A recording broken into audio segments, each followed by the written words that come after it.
Ladies and gentlemen, the first week of Funko Pop announcements for 2025 have happened. What's up, guys? I'm DK Wrestler, and by popular demand from you guys, I will be bringing back This Week in Funko News as an ongoing series throughout 2025. And I'm going to try to release these videos every Saturday. Besides, there likely won't be a video near the end of the month since I already do the monthly top 10 Funko Pops list. But let's get right to it. So the first official Funko Pop announced in 2025 was a farewell John Cena for the WWE lineup. Now, of course, this hits me in the feels because, of course, if you don't know, this year in 2025 will be the final year that John Cena competes as a professional wrestler. And at first, when I seen this pop, I thought it was a little bit off because I thought when originally rumored, it would have been his appearance at Money in the Bank when he announced his retirement where he's wearing the red shirt. So I didn't know what was going on with the blue shirt, except literally later on that night was the debut of Monday Night Raw on Netflix, where John Cena wore this exact attire. Which this isn't the first time that Funko has pulled off a pop where we actually got to see the outfit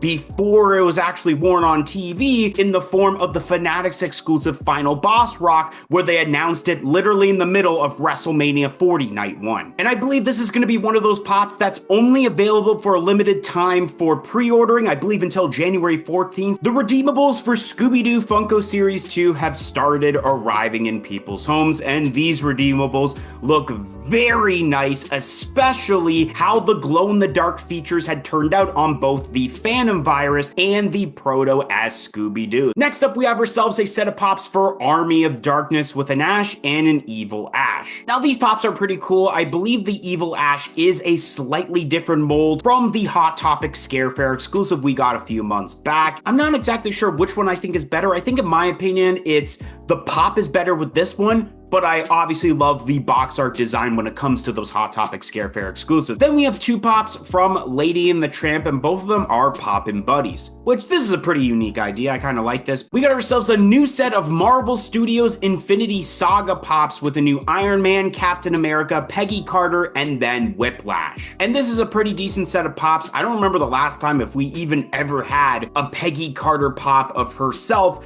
from that first Captain America movie. But I think the pop that really excites me the most out of this set is Whiplash, because this is the very first time where we actually have Whiplash by himself as a pop, because the only way you can get it was for the moments they made that was exclusive to the Marvel's Collector's Core box. But now you have the option of whether you want to get the moments or specifically this version of the pop that is probably much cheaper than getting the moments. Some pops for the Rocks lineup had been announced with T-Pain, Tupac, and then a Bon Jovi Slippery When Wet pop albums. I would say that the one that excites me the most is the pop albums for Bon Jovi, considering this is the album with Living on a Prayer, Wanna Dead or Alive, and You Give Love a Bad Name. So that's really cool that they made this specific album into a pop album. Then we got ourselves some She-Ra pops celebrating the 40th anniversary, and these are some pretty decent pops. I think all of them look very unique in their own way. Then we have Xena Warrior Princess pops. If I'm not mistaken, I could have sworn that maybe these pops were announced so long ago and now I guess they're releasing, or maybe there's new ones. Then more pops for the Rocks lineup, we got New Jeans. I honestly have no idea who New Jean is. I'm kind of out of touch when it comes to like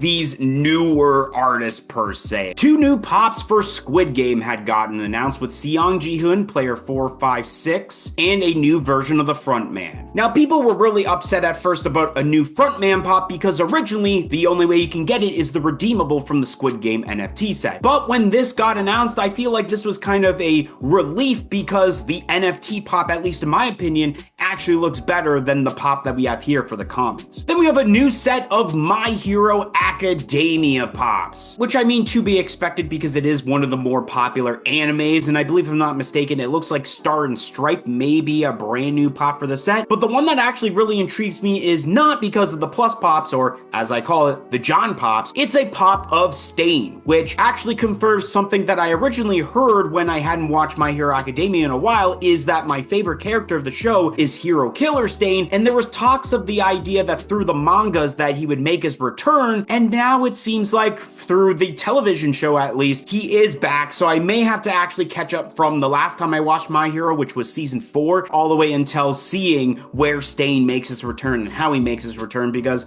I really enjoyed how that character was in season 2. Then pop culture had shown off a 4-pack of SpongeBob pops from the anniversary wave, with one of them being glow in the dark. One thing that I wish Funko kept in 2024 and not bring them in 2025 are these stupid multi-packs where you're repurposing common pops and making them one glow in the dark as terms to a cash grab. It just really annoys me when they end up doing this, because if you bought the common pops, it just seemed like a waste of time when you could save a little bit more money by just getting the 4-pack. And continuing on with My Hero Academia, we have a new pop of Dobby that's a specialty series exclusive with a glow in the dark chase. Now this version of Dobby does look pretty cool, and once again I gotta watch My Hero Academia because I didn't know that all of a sudden he had white hair. But I really do like the glow in the dark aspects as turns to the chase, and hopefully when people end up getting this in person at some point and show it off on a YouTube video or in photos, that this does look as nice as it does in the glam shot. Next up is a metallic Deadpool Pop and Tea bundle. I feel like I know one person that might end up getting this, but at the same time it is a bit annoying whenever they do these Pop and Tea bundles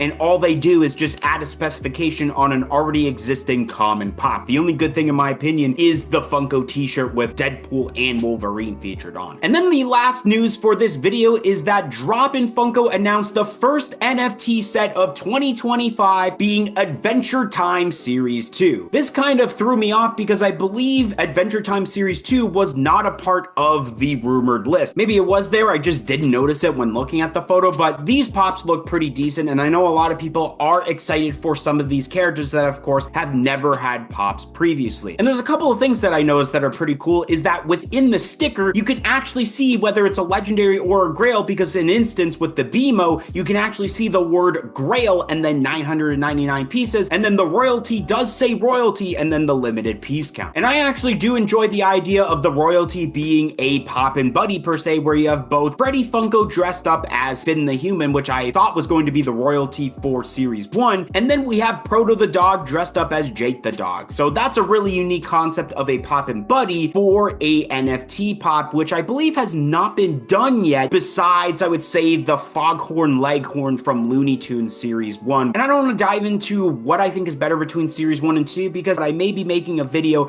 exactly on that topic coming up this week here on the channel. But like usual for these videos, it's not over yet because I'm going to be comprising a top 5 list of my favorite individual Funko Pops that were announced throughout this week. So coming in at number 5 is the Farewell John Cena for the WWE lineup. I of course felt as a professional wrestling fan that I needed to add this, but it's only a number 5 considering we've gotten so many John Cena pops, and for a Farewell John Cena I would have rather had him had the red shirt like I stated earlier than the blue shirt that was exclusive to Raw on Netflix's debut and you can only get in Los Angeles. Coming in at number 4 on my list is Stain from My Hero Academia. I'm really glad that it seems like Stain is back in the series from what I just found out through these pops, but it's low on my list because if I were to get a Stain pop since I missed out on that original one from New York Comic Con, I would rather want to see a remake from season 2 rather than what seems like a newer Stain from the newer seasons, but still a pretty detailed pop. Coming in at number 3 on my list is the Freddy and Proto as Finn and Jake. This is a really unique concept for a royalty like I mentioned, where it's a pop and buddy showcasing 2 of Funko's mascots within the same pop. So that's really awesome, and both these pops look really cool. I wouldn't have minded maybe if it's Proto by himself and it was a full size, but to do it this way because a lot of people are more fans of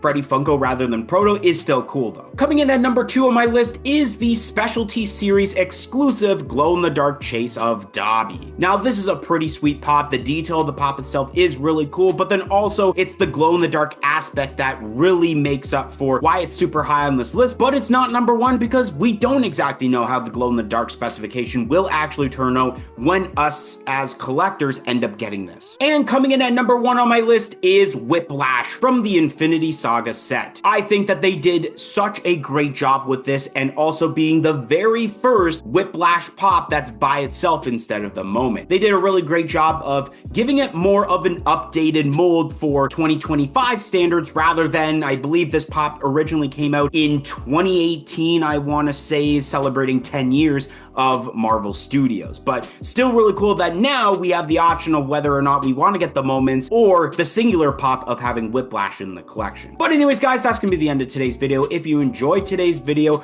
of this week in Funko news, don't forget to like, comment, and subscribe. Let me know down below on what you thought of for this week's Funko news, and I hope to see you guys in another video here on the channel. 1, 2, 3, I'm out of here.